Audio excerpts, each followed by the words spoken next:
know that for you, and they're going to love you through it.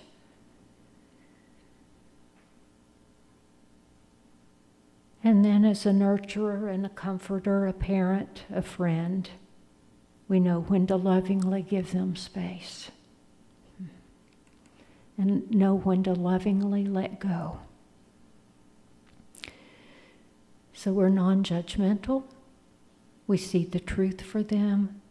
We see God in them. We know there's the Christ presence within.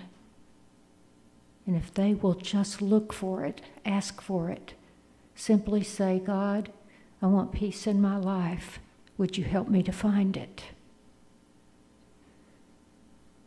A nurturing person will be wise and discerning.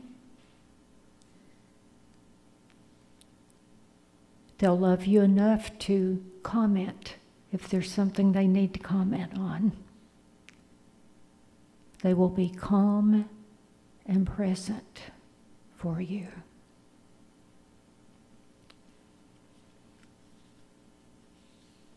To nurture or tend to our gardens, we tend them so that they will flourish.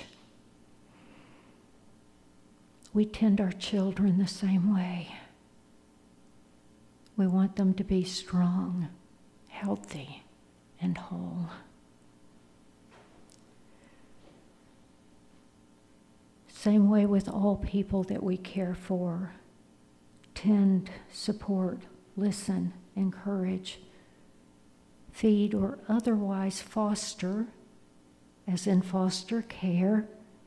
The name is meant to say that these parents are going to foster you just the way they would if they were your natural parent. They're going to foster life further in you.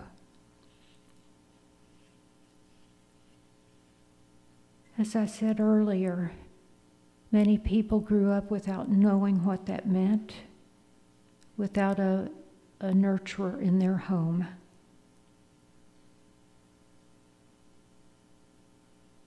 If that's you, I would encourage you to spend time in the silence. Go within and ask. Allow your heart to be softened. Allow your heart to soften and allow the Christ Spirit to reach right within you. Now I have something that I do in meditation sometimes, and I'm going to share it with you. And it is something from the Jesus' death on the cross, and it's something that I hold dear in my heart because I recognize that his Spirit went on to the kingdom. And at the moment he said, "Into your hands I commend my spirit." And imagine that, if you will, that his, and he didn't die for our sin or suffering. He came to be an example of how to love and how to live. But the moment life goes out of him and he says, "Into your hands I commend my spirit," I visualize as his head falls over, I can feel the Christ Spirit ignited in my heart. And I would suggest that if you're not able to do that, and if you're a tough guy and you don't know how to be tender, I'm going to give you a little tip too, to find your heart. And in your time, your moment of silence, think of someone, a face of someone that you just absolutely love. Maybe it's someone that's passed. Maybe it's your mother. Maybe you lost a wife, a daughter, a sister, a child.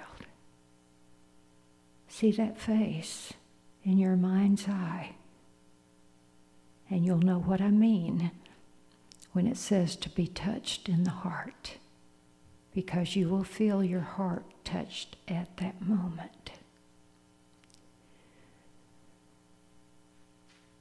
But here's another truth that I want to share with you this morning about nurturers and comforters and those who came to love and encourage us and inspire us.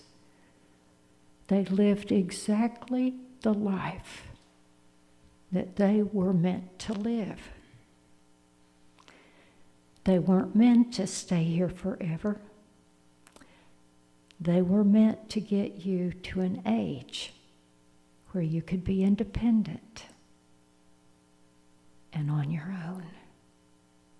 They didn't desert you. God didn't desert you. They're as close as your next breath, just on the other side of the veil. So I would encourage you to part the veil and invite them in. Invite their wisdom. Start writing. Go into prayer. Ask for a few words. You might be surprised. The next thing you know, you might be writing a book of their words. So, this morning, we pay tribute to all the magnificent women who have impacted our lives. Those of you who have taught us to live just by sharing your lives with us, by listening, being an example, offering a hand up. At times, you've changed not only our lives, but you've changed the world for the better. We honor you. We're grateful for you, and we bless you in all that you do. Thank you for your time.